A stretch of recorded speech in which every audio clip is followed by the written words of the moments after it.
கேரள மாநிலம் கோழிக்கோடு மாவட்டத்தில் உள்ள அரசு கல்லூரியில் மாணவர் அமைப்பினருக்கான தேர்தலில் மோதல் வெடித்துள்ளது. இது பற்றிய மேலும் விவரங்களை வழங்குவதற்காக செய்தியாளர் சந்தோஷ் இணைகிறார்.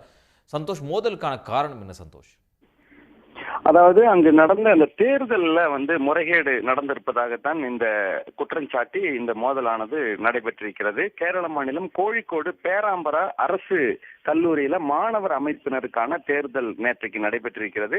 இந்த தேர்தலில் காங்கிரஸ் கட்சி மற்றும் கம்யூனிஸ்ட் கட்சியை சேர்ந்த மாணவ அமைப்பினர் போட்டியிட்டு இருக்கிறார்கள். பல்வேறு பதவிகளுக்காக இந்த போட்டி நடைபெற்றுள்ளது. இந்த தேர்தலில் பல முறைகேடுகள் செய்து கம்யூனிஸ்ட் கட்சியினர் வெற்றி பெற்றுள்ளார்கள் என்ற ஒரு குற்றச்சாட்டை கூறி காங்கிரஸ் கட்சியை சேர்ந்த மாணவர் அமைப்பினர் நேற்றைக்கு மதியம் கல்லூரி வளாகத்திலேயே பிரச்சனையை எழுப்பியுள்ளார்கள்.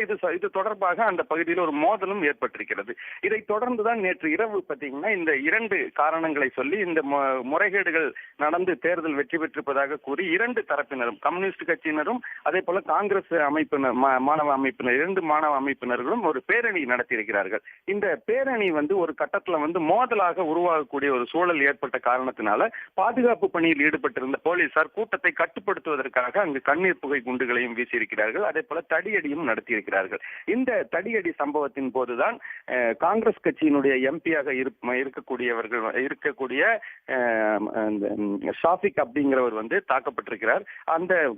அவர் தற்பொழுது கோழிக்கோடு அரசு மருத்துவமனையில சிகிச்சை பெற்று வருகிறார். இந்த மோதல் தொடர்பாக இன்றைக்கு காங்கிரஸ் கட்சியினர் மாநிலம் முழுவதும் போராட்டம் நடத்துவதற்கு தீர்மானித்திருக்கிறார்கள். கல்லூரியில் நடைபெற்ற தேர்தல் முறைகேடுகள் நடந்திருப்பதாக கூறிதான் இந்த போராட்டமானது நடைபெற்றிருக்கிறது. இதனால் ஏற்பட்ட பதட்டமும் பரபரப்பும் தற்பொழுது இந்த கேரளாவில் இருக்கக்கூடிய காங்கிரஸ் கட்சியினர் மிகப்பெரிய அளவில் இதற்கான ஒரு எதிர்ப்பை தெரிவித்து இன்றைக்கு போராட்டத்தில் ஈடுபடுவதாக முடிவு செய்திருக்கிறார்கள்.